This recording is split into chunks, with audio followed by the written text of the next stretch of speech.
اعوذ باللہ من الشیطان الرجیم بسم اللہ الرحمن الرحیم مولا یصلی وسلم دائما ابدا علی حبیبک خیر خلق کلہم ربی اشرح لی صدری ویسر لی امری واحلل عقدۃ من لسانی یفقہوا قولی۔ السلام علیکم ورحمۃ اللہ وبرکاتہ۔ میری پہچان کے ساتھ ایک مرتبہ پھر آپ کی خدمت میں حاضر ہیں جناب۔ ہم بطور خاص نماز میں اور عمومی طور پر بھی یہ دعا کرتے ہیں پروردگار عالم کے حضور کہ پروردگار تو ہمیں ہدایت کا راستہ عطا فرما، تو ہمیں ہدایت عطا فرما۔ ہم ہمہ وقت اس رب سے ہدایت طلب کرتے ہیں۔ اور اگر ہم دیکھیں تو قرآن مجید کی جو پہلی سورہ مبارکہ ہے، سورہ فاتحہ سے جس کا آغاز ہوتا ہے، اس میں بھی دعا ہے، دعائیہ کلمات ہیں۔ پھر سورہ بقرہ کو دیکھ لیجئے، اس کے بعد اگر ترتیب کے ساتھ ہم نہ بھی چلیں تو بیشتر مقامات پر اور بہت ساری سورہ مبارکہ میں آیت مبارکہ موجود ہیں جس میں ہدایت کے تعلق سے بیان کیا گیا ہے، اور اللہ رب العزت نے ہدایت کے تعلق سے ہمیں یقینی طور پر قرآن مجید میں ہماری رہنمائی فرمائی ہے۔ اگر سورہ آل عمران کی روشنی میں ہم دیکھیں تو اللہ رب العزت کیا ارشاد فرماتا ہے کہ مسلمانوں کو پروردگار عالم نے ایک بہترین امت قرار دیا کہ جو لوگوں کی ہدایت کے لیے ظاہر کی گئی۔ یعنی ہدایت ایک بہت بڑی نعمت ہے، سب سے بڑی نعمت ہے، اور ایسی نعمت جو نعمت کو بھی در حقیقت نعمت بنا دیتی ہے۔ آج ہم اسی موضوع پر گفتگو کریں گے اور ہم یہ جانیں گے کہ کچھ سوال جو ہمارے ذہن میں، ہمارے ذہن کے گوشوں میں ابھرتے ہیں کہ ہدایت دراصل ہے کیا، اور وہ کون لوگ ہیں جو ہدایت یافتگان ہیں، ہدایت کیسے حاصل ہوتی ہے۔ یہ تمام باتیں انشاءاللہ تعالی آج کی اس بزم میں ہم کریں گے۔ ہماری مہمان شخصیات ہمارے ساتھ موجود ہیں۔ آج کا ہمارا عنوان یعنی موضوع سخن ہمارا ہے ہدایت اور ہدایت یافتگان۔ جانیں گے کہ کون لوگ ہیں جو ہدایت یافتگان ہیں۔ ہماری مہمان شخصیات موجود ہیں، ان کی تعارف کی جانب بڑھتے ہیں۔ جناب بہت ہی پیاری شخصیت جو کہ ایک میری پہچان کا مستقل حصہ ہیں، آپ انہیں پسند کرتے ہیں، ان کی باتیں بہت ہی میٹھی ہوتی ہیں اور عمل کرنے کا بھی دل چاہتا ہے۔ ہمارے ساتھ محترمہ امتیاز جاوید خاکپی صاحبہ تشریف فرمائیں، آئیے مل کر ویلکم کرتے ہیں۔ السلام علیکم ورحمۃ اللہ وبرکاتہ۔ وعلیکم السلام ورحمۃ اللہ۔ آپ کیسی ہیں آپ؟ الحمدللہ۔ ان کے ساتھ ایک اور چہرہ جو شناسا چہرہ ہے، ماشاءاللہ علم و ادب سے محبت کرتی ہیں، بہت زیادہ شغف رکھتی ہیں علم حاصل کرنے کا، اور یہاں پر بھی موجود ہوا کرتی ہیں، آپ انہیں جانتے ہیں، سعدیہ سعید صاحبہ موجود ہیں، ان کو بھی ویلکم کرتے ہیں۔ السلام علیکم ورحمۃ اللہ وبرکاتہ۔ وعلیکم السلام ورحمۃ اللہ وبرکاتہ۔ سعدیہ کیسی ہیں آپ؟ الحمدللہ۔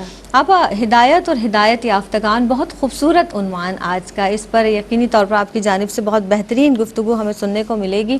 سب سے پہلے آغاز کر لیتے ہیں آپا کہ ہدایت کا مفہوم کیا ہے، ہدایت سے کیا مراد ہے، یہ ارشاد فرما دیجئے۔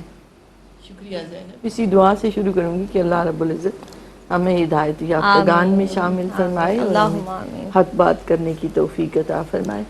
آپ نے ہدایت کا مفہوم پوچھا، اس کا مراد کیا ہے، تو ہم دیکھتے ہیں قرآن مجید میں اس کے لیے ہدن کا لفظ استعمال ہوتا ہے، اور اللہ رب العزت نے فرمایا فَإِمَّا يَأْتِيَنَّكُم مِّنِّي هُدًى فَمَن تَبِعَ هُدَايَ فَلَا خَوْفٌ عَلَيْهِمْ وَلَا هُمْ يَحْزَنُونَ، کہ میری طرف سے تم پر، حضرت آدم علیہ السلام کو جب بھیجا گیا تو فرمایا کہ میری طرف سے تم پر ہدایت آئے گی، تو جس نے ہدایت کی پیروی کی اسے نہ کوئی خوف ہوگا نہ کوئی غم ہوگا۔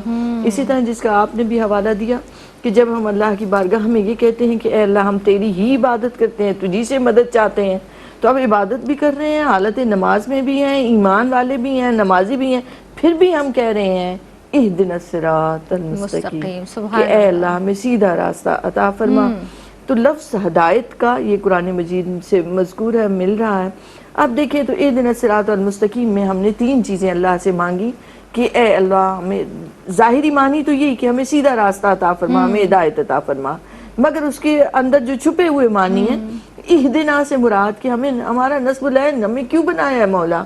اشرف المخلوق بنا دیا تو نے، احسن تقویم بنا دیا، تو ایسے تو نہیں بنایا تو نے کسی چیز کو باطل ایسے نہیں بنایا، کوئی حکمت ہے، کوئی بات ہے، تو وہ منزل، وہ نسب العین، وہ مقصد کیا ہے جس کے لیے تو نے ہمیں بنایا ہے، ہمیں وہ شعور عطا فرما۔ پھر فقط شعور کافی نہیں ہے، اگر شعور مل جائے ہمیں تو ہمیں وہ راستہ عطا فرما۔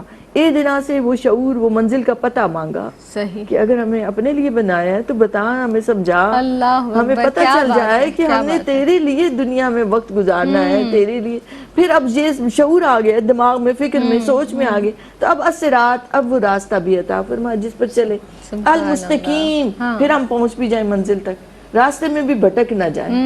تو یہ ہے ہدایت کہ شعور اور لاشعور یہ جان لے کہ حق کیا ہے، باطل کیا ہے، سچ کیا ہے، جھوٹ کیا ہے، یہ دنیا، اس کی فریب کاریاں، اس کی زیب و زینت، ان کا پردہ چاک ہو جائے، بندہ حقیقت تک رسائی حاصل کر لے، یہ ہے اصل میں ہدایت۔ اب جب یہ شعور اور یہ لاشعور میں اس کے پختہ ہو جاتا ہے تو اس کا عمل اس کے عین مطابق ہو جاتا ہے، پھر وہ راستہ ڈھونڈتا ہے کہ اس راہ پر چلوں جو حق کا راستہ ہو، جو حقیقتوں کا راستہ ہو، پھر اس مکر فریب والی دنیا کے پیچھے کیوں دوڑوں۔ تو یہ ہے ہدایت جس کے لیے اللہ رب العزت نے اہدنا کا لفظ استعمال کرتے ہوئے ہماری رہنمائی فرمائی۔ پھر آپ ایک اور جہت سے دیکھیں کہ اہدنا الصراط المستقیم کیا ہے؟ دعا ہے۔ یہ دعا کیا ہے؟ ہم رجوع کر رہے ہیں اللہ سے، ہم مانگ رہے ہیں اس سے۔ اللہ کو یہ اتنا پسند ہے کہ میرا بندہ مجھ سے جو دنیا کا اتنا سوال کر رہا ہے تو مجھ سے ہدایت تو مانگے، مجھ سے سوال تو کرے، مجھ سے کہے تو صحیح کہ اے اللہ میں گناہگار ہوں، مجھے راہ ہدایت عطا فرما کہ میں حق کی راہ پر چل سکوں، میں اس راہ پر چلوں جو تیرا بتایا ہوا ہے، میں ان احکامات پر عمل کروں جو تو نے حکم دیے ہیں، میں دنیا والوں کی بادشاہتوں کو چھوڑ دوں یکسر۔ تو اللہ کو رجوع کرنا، مانگنا پسند ہے بندے کا، اس لیے یہ دعا عطا فرمائی۔ اسی کہتے ہیں کہ ہدایت کی توفیق مل جانا، جب بندہ دل سے رجوع کرتا ہے تو اللہ کی قسم جب بندہ مانگی ہدایت رہا ہے تو اللہ ضرور اسے ہدایت کا راستہ عطا فرماتا ہے۔ پھر آپ دیکھیں تو ایک اور لفظ استعمال ہوتا ہے اہتدا، کہ فمن اہتدا، کہ جس نے ہدایت پا لی اس نے ہدایت اپنی جان کے فائدے کے لیے پائی ہے، اللہ کو کوئی فرق نہیں پڑتا۔ اور یہ اہتدا کا لفظ آتا ہے تو علماء کہتے ہیں کہ اس کا مطلب ہے نافرمانی سے فرمانبرداری کی طرف آ جانا، کفر سے اسلام کی طرف آ جانا، گناہوں میں ڈوبا ہوا تھا مگر تائب ہو جانا، یہ ہے ہدایت کا راستہ کہ گناہوں کو چھوڑ دیا، اس نے توبہ کر لی، اسے پتہ چل گیا کہ میں جس ذلت و رسوائی کے گڑھے میں گرا ہوا ہوں یہ ذلت و رسوائی میرے لیے دائمی بن جائے گی، میرے پاس آخرت میں کچھ نہیں ہوگا، اسے احساس ہوا۔ اور احساس کہاں سے ہوتا ہے؟ صحبتوں سے ہوتا ہے۔ اللہ نے انبیاء کو اسی لیے بھیجا، ورنہ اللہ چاہتا تو ہر ایک کے سرانے کتاب ہوتی، صحیفے ہوتے، احکامات ہوتے، نہیں، اللہ نے ہر دور میں ایک ایک فرد کو بھیجا نبی بنا کر۔ وَلِكُلِّ قَوْمٍ هَادٍ، کوئی قوم ایسی نہیں ہے جس کی طرف اللہ نے نبی کو نہ بھیجا ہو۔ اور پھر آخر الزمان نبی کریم علیہ السلام کے ذریعے اس ہدایت کو مکمل کر دیا، کامل کر دیا۔ بے شک اب کوئی نبی اور کوئی رسول نہیں آئے گا مگر نبی کریم علیہ السلام کے راستے پر چلنے والے ایسے لوگ ہیں، ایسے علماء حق ہیں، ایسے اولیاء عظام ہیں کہ جب آپ ان کے ساتھ ملتے ہیں، ان کی صحبتوں میں بیٹھتے ہیں تو ان سے آپ کو بھی ہدایت مل جاتی ہے۔ تو اہتدا کیا ہے کہ آپ تھے گناہگار مگر آپ نے گناہوں کو ترک کر دیا، کسی کی صحبت نے آپ پر اثر ڈالا، آپ نے نافرمانیوں کو چھوڑا اور راہ ہدایت کو پکڑ لیا اور آپ اس راستے پر چلنے لگے۔ پھر ایک اور لفظ استعمال ہوتا ہے رشدہ کا، رشید کا لفظ آتا ہے۔ یہ ہے کہ جو صالح لوگوں کی اولادیں ہوں، نیک چلن اگر شروع سے ہی ہے ان کا، اس نیک چلن پر وہ چلتی رہیں تو وہ لوگ ہیں کہ جو ہدایت کی راہ پر ہیں، انہیں رجل رشید کہا گیا قرآن مجید میں، کہ جن کا اٹھنا بیٹھنا اس عین ہدایت کے مطابق ہے۔ سبحان اللہ، سبحان اللہ۔ آپا بہت ہی پیارا انداز، میں نے ابتدائیہ میں بھی یہ کہا تھا، اللہ تعالیٰ عمل کی توفیق عطا فرمائے۔ سعدیہ، جس طرح سے دوران گفتگو آپا نے بھی ارشاد فرمایا، نبی کریم صلی اللہ علیہ وسلم جو آخری نبی اور کتاب ہدایت قرآن مجید فرقان حمید جو اللہ رب العزت کی آخری کتاب ہے جو نازل کی گئی، جو فوز و فلاح کا دائمی منشور اور رشد و ہدایت کا مثالی سرچشمہ ہے، میں چاہوں گی کہ آپ اس پر کچھ کلام فرمائیے۔ اعوذ باللہ من الشیطان الرجیم، بسم اللہ الرحمن الرحیم، والصلاة والسلام علیکہ یا رسول اللہ وعلی آلک وصحابک یا حبیب اللہ صلی اللہ علیہ وآلہ وسلم۔ دیکھیے قرآن پاک سرچشمہ ہدایت ہے۔ جب ہمارے سامنے یہ سوال آتا ہے تو جواب بھی ہمیں قرآن پاک ہی دیا کرتا ہے کہ اسی میں ہی متقین لوگوں کی بھی ہدایت موجود ہے، اسی میں ہی عام لوگوں کی بھی ہدایت موجود ہے۔ ہدی للمتقین بھی ہیں، ہدی للناس بھی ہیں۔ عام لوگ بھی اسی سے ہدایت پاتے ہیں اور متقین اسی سے ہدایت کے مزید درجوں کو پاتے ہیں۔ آپ یہ دیکھیے کہ یہی ہے سرچشمہ ہدایت جو بندے کو سیدھا بھی رکھتا ہے، اور ہدایت نام ہی سیدھا چلنے کا ہے، کیونکہ ہم ہر نماز میں جب یہ دعا کرتے ہیں اہدنا الصراط المستقیم، تو صراط المستقیم کے معنی ہیں کہ اللہ رب العزت ہمیں سیدھی راہ پر چلا، اور اس کا اپوزٹ کیا ہے؟ گمراہی۔ تو جب ہم رب کی بارگاہ میں دعا کرتے ہیں تو وہ رب ہمیں سیدھی راہ عطا بھی کیا کرتا ہے۔ اب آپ یہ دیکھیے کہ یہ جو لفظ صراط ہے اور یہ جو لفظ اہدنا الصراط المستقیم ہے، سیدھی راہ، اور اس میں جو ہدایت کی راہیں ہیں وہ ہیں کس کے لیے؟ دیکھیے اللہ رب العزت نے قرآن پاک کو رمضان المبارک میں جب نازل فرمایا تو اس میں آگے لفظ آتا ہے ہدی للناس، کے لوگوں کے لیے رہنمائی ہے، پھر ہدی للمتقین بھی آیا، ہدی للمؤمنین بھی آیا، ہر درجہ آ گیا۔ اگر انسان کو کیٹیگرائز کریں تو انسان اور یہ سرچشمہ ہدایت جو قرآن پاک ہے اس میں فرق ہے کیا؟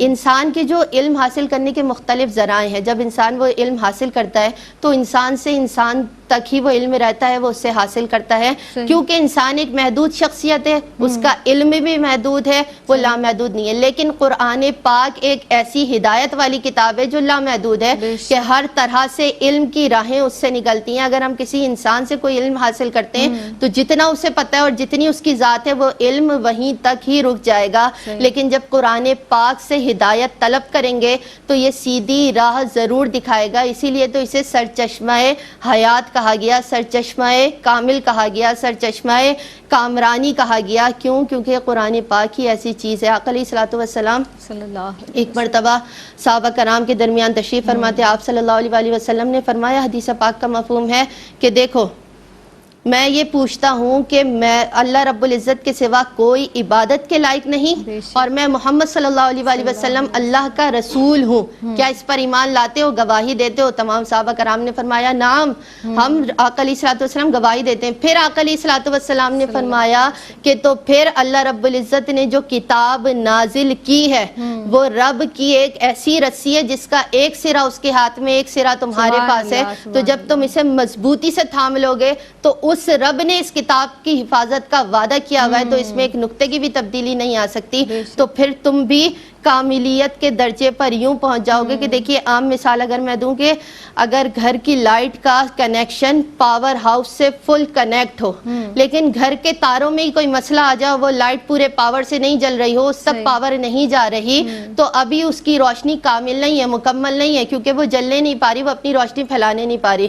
بالکل اسی طرح اگر ہم قرآن پاک کی رسی کو مضبوطی سے نہیں تھامیں گے تو صراط مستقیم کے راستے کو پا ہی نہیں سکتے۔ یہ پائیں گے ہی تب جب ہم رب پر کامل ایمان، کامل یقین رکھیں گے۔ دیکھیے انسان کی شخصیت، اللہ رب العزت کی جو وحی ہے وہ جب اوپر سے نازل ہوتی ہے، ورٹیکل نازل ہو رہی ہے اللہ رب العزت کی وحی، اور انسان کا علم ہاریزنٹل ہے، ایسے ہے، اور ہدایت ایسے ہے، تو جب انسان کسی دائرے میں کھڑا ہو تو وہ آگے بھی دیکھے، پیچھے بھی دیکھے، دائیں بھی دیکھے، بائیں بھی دیکھے، لیکن وہ جس دائرے میں کھڑا ہے وہ صرف وہاں تک ہی دیکھ سکتا ہے، دیوار کے پیچھے کیا ہو رہا ہے وہ نہیں دیکھ سکتا۔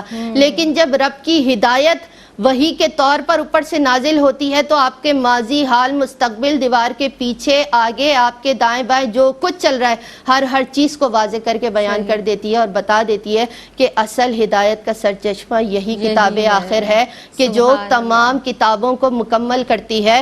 تمام کتابیں نازل ہوئیں اور جب تک ان میں تحریف نہیں ہوئی وہ ہمارے لیے ہدایت کا سرچشمہ ہے، لیکن اب ہمارے پاس قرآن پاک آ گیا جو مکمل کتاب ہے، اور قیامت تک یہی کتاب سب کی رہنمائی کرتی ہے۔ بے شک، سبحان اللہ، یعنی وہاں سے تو روشنی آ گئی ہے، اپنے دل کے بٹن کو بھی آن رکھیے تاکہ وہ روشنی آپ کے دل تک پہنچے۔ ایک وقفہ لیتے ہیں، حاضر ہوتے ہیں اس مختصر سے۔ السلام علیکم ورحمۃ اللہ وبرکاتہ۔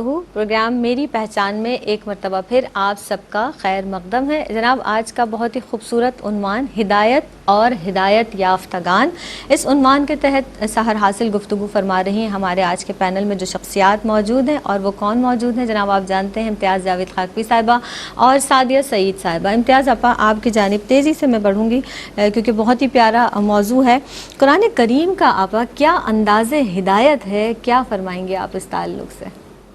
شکریہ زینب۔ اللہ رب العزت نے فرمایا ھذا بیان للناس وہدی وموعظۃ للمتقین، کہ یہ بیان ہے لوگوں کے لیے، ہدایت ہے، نصیحت ہے متقی لوگوں کے لیے۔ آپ دیکھیں تو گمراہی کیا ہے؟ ظلمت ہے، جی، اندھیرے ہیں. صحیح. اور ہدایت کیا ہے؟ روشنی روشنی ہے، نور ہے، دولت ہے. وہ شخص بڑا دولت مند، بڑا امیر ہے جس کے پاس ہدایت ہے، بے شک، اور وہ بے شک. بہت مفلس ہے، بہت مفلس ہے اللہ جو گمراہ ہے، جو راستے سے بھٹکا ہوا ہے. یہ ایک ایسی نعمت ہے جو باقی نعمتوں کو بھی نعمت بنا دیتی بے ہے. شک. پھر آپ دیکھیں تو اللہ رب العزت نے قرآن مجید کو جب اتارا، وہ نبی کریم علیہ السلام کے قلب مبارک پر اترا، اور نبی کریم علیہ السلام نے عملاً اپنی زندگی کے ذریعے اس کی تفاسیر بیان کی کہ یہ جو نماز کا حکم آیا ہے، یہ جو سچ بولنے کا حکم آیا ہے، کیسی زندگی ہونی چاہیے. تو اللہ نے کتاب کے ساتھ ایک معلم بھی عطا کر دیا. اسی لیے تو حضور کو معلم کائنات کہا جاتا ہے. تو یہ اللہ رب العزت کا ہدایت دینے کا طریقہ ہے کہ اللہ نے وہ بک بھی دی اور اس بک کے ساتھ اپنا محبوب بھی عطا کر دیا کہ ان کو دیکھتے جاؤ تو کتاب سے ہدایت تمہیں ملتی چلی جائے گی. پھر آپ دیکھیے جو میں نے بات کی کہ گمراہی ظلمت ہے، اندھیرے ہیں. نبی کریم علیہ السلام کے فرائض نبوت جو بیان ہوئے 4 جگہ پہ قرآن مجید میں، اس میں سب سے پہلے آتا ہے یتلو علیکم آیاتنا. یہ آیات ربانی یوں تو اللہ کی بکھری ہوئی ہیں، پوری کائنات ہی اللہ کی نشانیوں سے بھری ہوئی ہے، مگر خصوصی طور پر آپ آیات قرآنی کو لیں تو یتلو علیکم آیاتنا کا عمل کیا تھا کہ آپ صلی اللہ علیہ وآلہ وسلم ان آیات ربانیہ کی تلاوت فرماتے تو دلوں میں روشنی ہو جاتی، دل نور سے بھر جاتے. اب جب دل نور سے بھر جاتے تو اندر کی گندگیاں نظر آتی ہیں، حسد، بغض، کینہ، تکبر، وہ جو حالت کفر کی تھی، خرابیاں، وہ ساری نظر آتی. تو فوراً دوسرا فریضہ آ جاتا، وَيُزَكِّيكُمْ، وہ تمہارا تزکیہ کرتے ہیں، وہ اپنی نگاہ ڈالتے ہیں تو من پاک ہو جاتے ہیں. یہ ہدایت کا طریقہ ہے. اب اس کے بعد ان کا عمل بدل گیا، وَيُعَلِّمُكُمُ الْكِتَابَ وَالْحِكْمَةَ. اب کتاب کا علم بھی عطا ہوا، دانائی بھی عطا ہوئی، اور سبحان اللہ وہ سارے صحابہ ستاروں کی مانند جس کے بھی پیچھے چلو گے راہ ہدایت کو پالو گے. یہ ایک طریقہ ہے. پھر آپ دوسرا طریقہ دیکھیں تو اللہ نے بتایا یہ ہے پوزیٹیو جو تمہیں کرنے ہیں، تو احکامات دیے، کرنے کا حکم دیا. نہیں انل منکر کیا ہے کہ یہ چیزیں ہیں جن سے رک جانا ہے، یہ مثبت چیزیں ہیں، یہ منفی چیزیں ہیں. آپ دیکھیں کسی جگ کو آپ ٹیپ کے نیچے رکھیں اور اس میں پانی ڈالتے چلے جائیں، لیکن اس کے پیندے میں سوراخ ہو تو پانی رکے گا نہیں. نہیں، اگر صرف کرنے والے کام کرتے نہیں اور جن سے منع کیا گیا ان سے نہ رکیں تو ہم ہدایت کو نہیں پا سکتے. اس لیے اس پیندے کو بند کرنا ہوگا. جن سے روکا گیا ہے ان سے رکو، پھر جو حکم دیا گیا ہے ان کو کرو گے تو ہدایت کو پالو گے. پھر تیسری چیز انسانی فطرت ہے. آپ دیکھیں تو آپ نے بچے کو بھی کچھ سکھانا ہے نا تو وہ 2 چیزیں ہیں. ایک یہ کہ کہیں نہ کہیں اس کے ساتھ سختی کرنی پڑتی ہے تب وہ سیکھے گا. دوسرا کہیں نہ کہیں اسے انعام کا انسینٹیو دینا پڑے گا، لالچ دینا پڑے. یہ انسان کی طبیعت اور فطرت اور اس کے مزاج کا حصہ ہے. تو اللہ نے قرآن مجید میں بشارتیں عطا کی. اچھا عمل کرو گے جنات تجری من تحتها الانہار. سورہ رحمان کو ایسے خوبصورتی سے بھر دیا، کیا کیا کچھ ہم نے باغات سجا رکھے ہیں تمہارے لیے، کیا کیا کچھ جھولوں سے، سبزے سے، پھلوں سے تمہارے لیے مزین کیے. یہ بشارتیں ہیں، خوشخبریاں ہیں، انسینٹیوز ہیں، انعامات ہیں. یہ ہدایت کا طریقہ ہے. پھر آپ دوسری طرف دیکھیں تو وعید، ڈرا دیا کہ فلاں نے یہ کیا، فلاں عاد و سمود کا ہم نے کیا حشر کیا قوموں کا کہ انہوں نے اللہ رب العزت کی نافرمانیاں کی تو ان کو صفحہ ہستی سے مٹا دیا گیا، کسی کو چنگھاڑ نے آ لیا. یہ کیا ہے؟ یہ ان عذاب کا بتایا جا رہا ہے کہ جنہوں نے ہمارے احکامات پر عمل نہ کیا. اب ڈرایا جا رہا ہے انسان کی فطرت کے عین مطابق، بتایا جا رہا ہے کہ یہ کرو گے تو انعامات ملیں گے، یہ کرو گے تو تمہیں ان عذابوں کا، ان چیزوں کا سامنا کرنا پڑے گا، یہ تمہارے اپنے اعمال کے سبب سے ہوگا. تو یہ ہے قرآن مجید کا انداز ہدایت کہ اللہ رب العزت نے انسان کے مزاج کے عین مطابق ہر ایک انسان کی رہنمائی کے لیے انتظام کر دیا. یہی قرآن ہے کہ جس کو سمندر کی مانند قرار دیا گیا کہ اگر کوئی شخص فقط آتا ہے، اوپر اوپر رہتا ہے تو تری ضرور لے لیتا ہے، جو اندر اترتا ہے وہ کوئی نہ کوئی موتی اور گوہر کو پا لیتا ہے. کوئی اور گہرائی میں اترتا ہے تو کئی اور خزانے اس پر کھلتے ہیں. تو یہ ہر ایک کی استعداد پر ہے. جو آتا ہے محروم کوئی بھی نہیں کوئی بھی نہیں رہتا، جاتا۔ ہر ایک اپنے اپنے حصے کا لے کر جاتا ہے۔ اس در سے تو کوئی سوالی محروم نہیں بے ہوتا، نہ شک۔ خالی جاتا ہے، بے شک، سبحان اللہ۔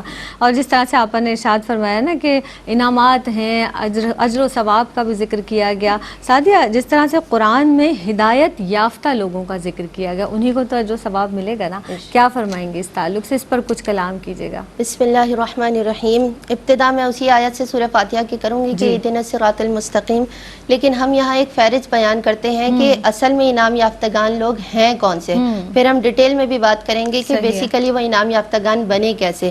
دیکھیے قرآن پاک میں ہم پڑھتے ہیں اہدنا الصراط المستقیم، ایک سوال پیدا ہوتا ہے کہ صراط مستقیم کا راستہ کون سا ہے؟ جواب ملتا ہے صراط الذین انعمت علیہم، کہ وہ راستہ ان لوگوں کا راستہ جن پر رب نے انعام نازل فرمایا۔ پھر دوبارہ سوال پیدا ہوتا ہے کہ اب یہ انعام یافتگان کون ہیں؟ تو یہی قرآن جواب دیتا ہے کہ یہ انعام یافتگان رسول ہیں، صدیقین ہیں، شہداء ہیں، صالحین ہیں، یہ ان کا راستہ ہے۔ تو اب اس راستے پر چلنے کی ہم رب سے دعا کرتے ہیں۔ تو یہ وہ انعام یافتگان ہیں کہ رب نے ان پر اپنا کرم نازل فرمایا، رسول ہمارے لیے رول ماڈلز بن کر آئے ہیں، جو صدیقین ہیں۔ ان کے راستے پر جب ہم چلتے ہیں تو ہم ایک پروقار شخصیت کے پیکر بن جایا کرتے ہیں۔ شہداء کی صف میں ہم اگر کھڑے ہو گئے، اللہ رب العزت نے یہ توفیق دی کہ شہداء کے درجات کتنے بلند ہیں، اور پھر اسی طرح صالحین کی راہ پر چلتے رہے تو ہم کامیاب ہی کامران ہیں۔ دیکھیے قرآن پاک میں اللہ رب العزت فرماتا ہے وہ لوگ جو غیب پر ایمان لائے اور نمازیں قائم کی، درجات بتا رہے، نمازیں قائم کی، پھر رب کی راہ میں اپنے مال کو لوٹا دیا اور پھر وقف کر دیا، اور پھر آپ یہ دیکھیے کہ وہ اس پر بھی ایمان لاتے ہیں جو آقا علیہ الصلوۃ والسلام سے پہلے رب نے نازل فرمایا، اور اس پر بھی جو آقا علیہ الصلوۃ والسلام پر نازل فرمایا، آخرت کے دن پر یقین رکھتے ہیں۔ یہ بات یہاں تک آئی تو رب کیا فرما رہا ہے؟ اولئک علی ھدی من ربہم واولئک ھم المفلحون، کہ رب اعلیٰ اتنا اونچا درجہ ہے کہ پھر وہ ان کو بیٹھاتا کہاں سے کہ پھر اس درجے سے لوگ ان سے وہاں سے فلاح اور ہدایت اور کامرانی کو پاتے ہیں۔ تو آپ یہ دیکھیے یہ ہدایت یافتگان کی ایک فہرست ہمارے پاس آ گئی کہ اصل میں یہی لوگ ہیں، اور سب جگہ سے آپ دیکھ لیں تو یہی لوگ ہیں کہ جن کی راہ پر ہم چلیں گے تبھی ہم ہدایت پا سکتے ہیں، ورنہ ہمیں ہدایت کی راہ نصیب نہیں ہوگی۔ ایک مثال دوں تو دیکھیے ایک شخص نے ارادہ کیا ایک راستے پر جانے کا، اراد الطریق تھا اس نے راستہ پوچھا، ہم نے کہا دائیں جاؤ گے، بائیں مڑو گے، چورنگی آئے گی، اس سے دوسری طرف جاؤ گے تو تمہاری اپنی منزل آ جائے گی، یہ اراد الطریق تھا۔ اس کے برعکس دوسرا شخص تھا جس نے وضو کیا، باوضو ہو کر قبلہ رو کھڑا ہوا اور رب کی بارگاہ میں اس نے سوال کیا اہدنا الصراط المستقیم۔ اب یہ ایصال الی المطلوب ہے کہ وہ اس راستے تک تو پہنچ گیا، اب وہ جانا چاہ رہا ہے اس راستے پر کہ جس پر رب نے انعام نازل کیا ہے۔ تو وہ جو الی الطریق والا جو راستہ تھا، جو اس نے ارادہ کیا تھا راستے پہ جانے کا، تو ہم نے تو اسے بتا دیا، میں ہم سے مراد ویسے ایک مثال لے رہی ہوں کہ اس کو بتا دیا کہ یہ راستہ ہے، لیکن اس راہ میں وہیں کا ایک شخص کھڑا ہوا اسے مل گیا اور اس نے کہا نہیں یہ راستہ نہیں، یہ راستہ ہے، اور اس نے اس کو صحیح راستے سے دوسری طرف بھٹکا دیا۔ تو یہ وہی شخص پہنے کھڑا ہے وہی لباس کہ جس کے بارے میں رب کے سامنے جس نے جنگ کی تھی کہ میں تیرے بندوں کو اس راہ سے بھٹکا دوں گا، تو یہ وہی ہے کہ وہ راستے تک پہنچنا چاہ رہا تھا۔ اور دوسرا درجہ یہ ہے کہ آپ نے اس شخص کا ہاتھ پکڑا اور لے جا کر اس کی منزل پر کھڑا کر دیا کہ یہ تمہاری جگہ تھی۔ تو یہ دو راستے ہیں کہ بندہ اس راہ تک پہنچ گیا تو ایصال الی المطلوب تک جا رہا ہے، اب وہ کہ وہ مانگ رہا ہے کہ مجھے صحیح راستہ دکھا دے۔ ایک مثال سے صرف یہ واضح کر کے اپنی بات کو ختم کرتی ہوں کہ دیکھیے بہلول دانا ہارون و رشید کے دربار کے باہر گھوم رہے تھے، ہارون و رشید نے اپنے سارے خادموں کو حکم دیا کہ نیچے لٹکاؤ ٹوکری، اس میں انہیں بیٹھا اوپر کھینچ لو۔ جب انہیں اوپر کھینچا گیا تو کہا کہ بہلول دانا تم رب تک کیسے پہنچے؟ کہا جیسے آج تیرے پاس پہنچا ہوں۔ کہا یہ کیسے؟ مجھے تو اس بات کو سمجھنے کے لیے بہت دن لگیں گے، آپ مجھے اس بات کو سمجھا دیں۔ تو ہارون و رشید کو بہلول دانا نے کہا کہ دیکھو جب اگر مجھے تم سے ملنا ہوتا تو میں ایک چٹھی لکھتا، وہ تجھ تک پہنچاتا، تجھے ملتی، پھر تو ٹائم دیتا، پھر کوئی اور ملک سے وزرا آ جاتے تو ان کو ٹائم دیتا، تو جب تم ان کو ٹائم دیتا مجھے ٹائم نہیں ملتا، لیکن آج تو نے چاہا تو لمحہ نہیں لگا میں تیرے پاس پہنچ گیا، تو جب رب نے چاہا تو میں اس سے مل گیا جا کر اور اس کی بارگاہ میں حاضر ہو گیا۔ سبحان اللہ، یعنی وہ رسی جو وہاں تک لے جاتی ہے تو پھر وہ رسی جو اللہ رب العزت العزت کی رسی ہے جسے مضبوطی سے تھامنے کا حکم ہے، تو پھر اس رسی کو مضبوطی سے تھام لیجئے تو وہ یقینی طور پر آپ کا راستہ جو ہے اللہ تک پہنچ جائے گا۔ ایک وقفے پر جناب ہمیں جانا ہے، حاضر ہوتے ہیں اس مختصر سے وقفے کے بعد۔ السلام علیکم ورحمۃ اللہ وبرکاتہ۔ میری پہچان میں ایک مرتبہ پھر آپ سب کا خیر مقدم ہے۔ مہمان شخصیات آج کے پینل میں موجود ہیں۔ ہمارے اسٹوڈیو میں تشریف رکھتی ہیں محترمہ امتیاز جاوید خاکوی صاحبہ اور سعدیہ سعید صاحبہ۔ امتیاز آپا، جس طرح سے بہت پیاری گفتگو ہدایت کے تعلق سے کی جا رہی تھی، اور ہدایت از خود امتیاز آپا ایک بہت ہی وسیع موضوع ہے جس کا ذکر بارہا قرآن مجید فرقان حمید میں کیا گیا۔ میں چاہوں گی کہ اس کی جامعیت پر، اس کی وسعت پر آپ کچھ کلام فرمائیے، کچھ روشنی ڈالیے۔ شکریہ زینب۔ بسم اللہ الرحمن الرحیم۔ دیکھیے قرآن مجید وہ کتاب ہے جو اللہ نے اپنے محبوب آخر الزمان نبی کریم علیہ الصلوۃ والسلام کے ذریعے ہم تک پہنچائی، اور اس کے بارے میں ارشاد ہوا الیوم اکملت لکم دینکم واتممت علیکم نعمتی، کہ اب دین مکمل ہو گیا۔ کیا بات، اب نعمتوں کا کمال، نقطہ کمال پر جا پہنچا کہ اللہ نے وہ کتاب عطا فرما دی جس کے لیے فرمایا اِنَّا نَحْنُ نَزَّلْنَا الذِّكْرَ وَإِنَّا لَهُ لَحَافِظُونَ، ہم نے اس ذکر کو نازل کیا، ہم ہیں اس کے محافظ۔ اب آپ اس کے پس منظر دیکھیں تو دیکھیں سارے انبیاء آئے، بشارتیں دیتے ہوئے آئے کہ وہ محبوب آئے گا، کہ اللہ نے کون و مکان سجائی اس محبوب کی خاطر تھی، اور اب اس کے بعد وہی مکمل ہو گئی۔ اب قیامت تک کوئی نبی نہیں آئے گا، نبی آخر زمان نبی کریم علیہ الصلوۃ والسلام پر ہدایت کی تکمیل ہو گئی، مکمل ہو گیا دین اس قرآن مجید کے ذریعے جو حضور پر اترا ہے۔ اب یہ بات ذہن میں رکھنی چاہیے کہ دیکھیں اس سے پہلے توریت اتری، زبور، انجیل، ان میں ترامیم ہوتی رہی، تحریف ہوتی رہی، یہاں تک کہ ملتا ہے کہ 132 نسخے توریت اور انجیل کے ملا کے تیار کیے گئے اس عالم عیسائیت میں، اور ان 132 نسخوں میں پھر اس کے بعد بیٹھا ان کا بورڈ بیٹھا، اور اس کے بعد وہ 3 نسخوں پر انہوں نے اتفاق کیا، پھر بھی ایک پر اتفاق نہیں کر سکے، اور ان 3 نسخوں کو بھی اٹھایا جائے جو عہد نامہ قدیم اور جدید کے نام سے ہے، تو اس میں بھی اتنے اختلافات ہیں، یہاں تک کہ حضرت عیسیٰ علیہ السلام کی وفات کا بھی ذکر ہے۔ یعنی کوئی بانی ایسا نہیں ہوتا کہ جب وہ کتاب دے رہا ہے تو اپنی وفات کا ذکر اس میں ملتا ہو، جبکہ ان کی کتابوں میں وہ سارا کچھ موجود ہے کہ حضرت عیسیٰ علیہ السلام فوت ہوئے اور وہ سارے روتے رہے، اور بنی اسرائیل کے ساتھ اس کے بعد کیا ہوا۔ بتانا یہ چاہ رہی تھی کہ یہ اصلی، واقعی اور وہ حقیقی کتاب ہے جو اللہ کی طرف سے اتری، اس میں کوئی رد و بدل نہیں ہوا، اس میں کوئی تحریف و ترمیم نہیں ہوئی، کیونکہ اللہ نے اس کی حفاظت اپنے ذمہ لی ہے۔ پھر آپ دیکھیں تو یہ جینون ہے، یہ اتھینٹک ہے، یہ قابل عمل کتاب ہے، یہ ہر دور کے لیے، ہر خطے کے لیے، ہر انسان کے لیے۔ اب آج دیکھیں 2022 میں ہم گزرے ہیں، 2040 بھی آ جائے گا نا، 2140 بھی آ جائے گا، تو یہی کتاب رہنمائی کرے گی۔ یہ اتنی مکمل کتاب ہے کہ ہر دور کے لیے ہے۔ 1500 سال پہلے جب یہ اتری ہے، آپ دیکھیں تو مسلمان اپ ڈاؤن سے گزرے ہیں، نشیب و فراز سے گزرے ہیں، مگر جب انہوں نے اس کتاب کو مضبوطی سے پکڑ لیا تو انہوں نے عروج اور ترقی کو پایا، کیونکہ ہر دور میں، ترقی کے دور میں بھی یہ تمہیں اس پر اور عروج عطا کرنے کے لیے یہی کتاب کافی ہے، اور اگر ڈاؤن میں آ جاؤ اپنی اعمال کے سبب سے، پھر یہی کتاب تمہاری رہنمائی کرے گی۔ یہ آج بھی کر رہی ہے، سائنس اور ٹیکنالوجی میں انسان جتنا بھی ترقی کر لے، مگر یاد رکھیں یہ اللہ کا کلام ہے جو تر و تازہ اسی طرح رہے گا، ہر مشکل کا حل تمہیں اسی کتاب سے ملے گا، رہنمائی ملے گی۔ پھر آپ دیکھیں تو انسانی زندگی کے بہت سے شعبے ہیں، شروع میں بھی بات ہوئی، ہماری زندگی کا ایک مذہبی شعبہ ہے، ایک اخلاقی شعبہ ہے، ایک عملی شعبہ ہے، معاشرتی ہے، سیاست ہے، جو بھی ہے، ہر چیز کی رہنمائی اس کتاب سے ملے گی۔ انسانی شخصیت، فرد ہے یا ریاست ہے یا سماج ہے، اس کی زندگی کا کوئی بھی شعبہ ہے، اس میں رہنمائی چاہیے تو رہنما اصول قرآن مجید عطا کرتا ہے، اور قرآن مجید خود اعلان کر رہا ہے وَلَا رَطْبٍ وَلَا يَابِسٍ إِلَّا فِي كِتَابٍ مُبِينٍ، کوئی خشک و تر چیز ایسی نہیں ہے جس کا بیان قرآن مجید میں موجود نہ ہو۔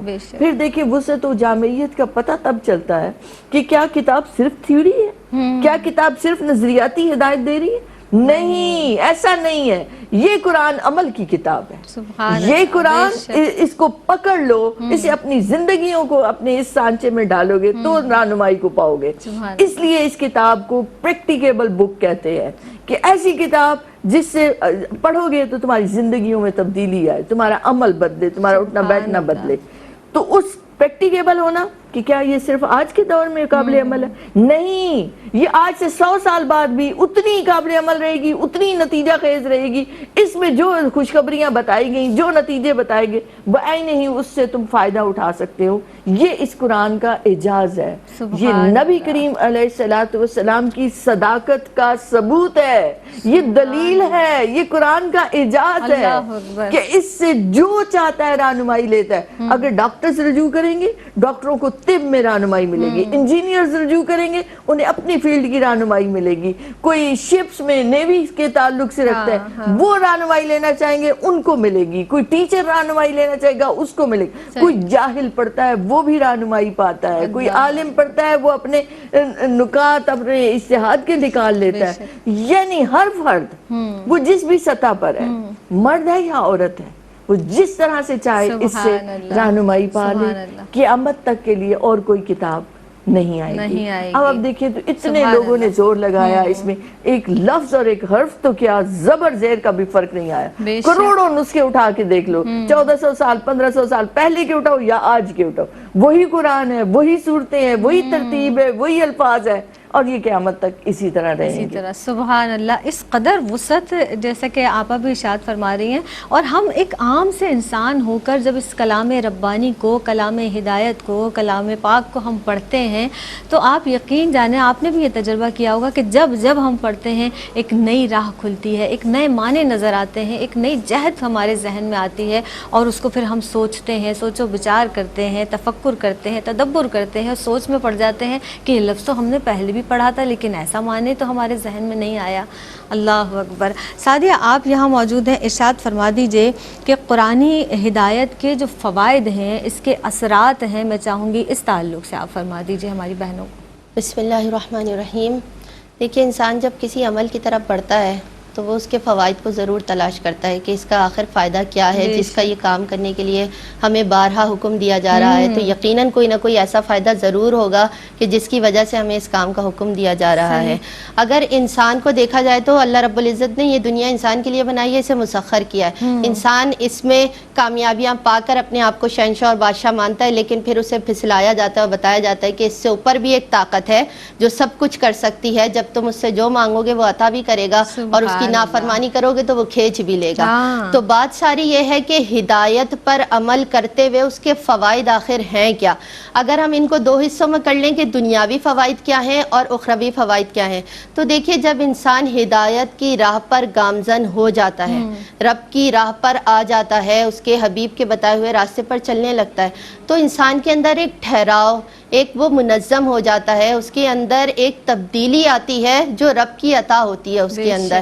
اور جب وہ خود تحمل مزاج ہو جاتا ہے، ایک پروقار شخصیت ہو جاتا ہے، تو اس سے نکلنے والی روشنی جب اس کے گھر میں پھیلتی ہے تو ہر فرد سے وہ روشنی جاگتی ہے. پھر وہ اس کے محلے میں، معاشرے میں جب نکلتا ہے وہ، تو اس سے وہ روشنی پھیلتی ہے، تو فرد سے معاشرہ بنتا ہے، ایک ایک کڑی سے کڑی ملتی ہے، تو وہ ایک خوشنمائی پھیلتی چلی جاتی ہے. تو انسان کے دنیاوی اثرات تو یہی ہوتے ہیں، اس کے فائدے یہ ہوتے ہیں کہ اس کے اندر ایک جب ٹھہراؤ آتا ہے تو وہ دین میں کامل ہو جاتا ہے، اپنے اعمال میں مکمل ہوتا ہے، اپنے اعمال کرنے کی طرف رہتا ہے، نیکی کی طرف گامزن رہتا ہے، وہ سارے اچھے اعمال کرنے لگتا ہے، اور اس سے برائیاں آہستہ آہستہ دور ہوتی جاتی ہیں. پھر اس کے اندر احساس بھی جاگتا ہے، اس کے اندر دوسروں سے ان کی برائیاں ختم کروانے کا احساس بھی جاگتا ہے کہ اگر وہ کسی شخص کو گمراہ دیکھ رہا ہے تو اس کو بھی راہ راست پر لانے لگتا ہے. جیسے میں نے ابتدا کی بات کی تھی کہ جب وہ اولئک علی ھدی من ربہم واولئک ہم المفلحون کے درجے پر چلا جاتا ہے تو پھر لوگ اسے دیکھ کر ہی فلاح پا رہے ہوتے ہیں کہ جب یہ اس راستے پر ہے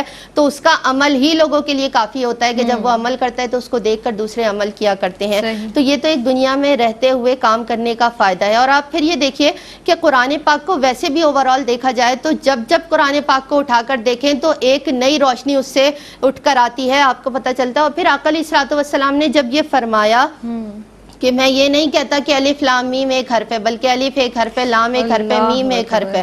ہر حرف کے بدلے اللہ رب العزت 10 نیکیاں دے رہا ہے. کیوں؟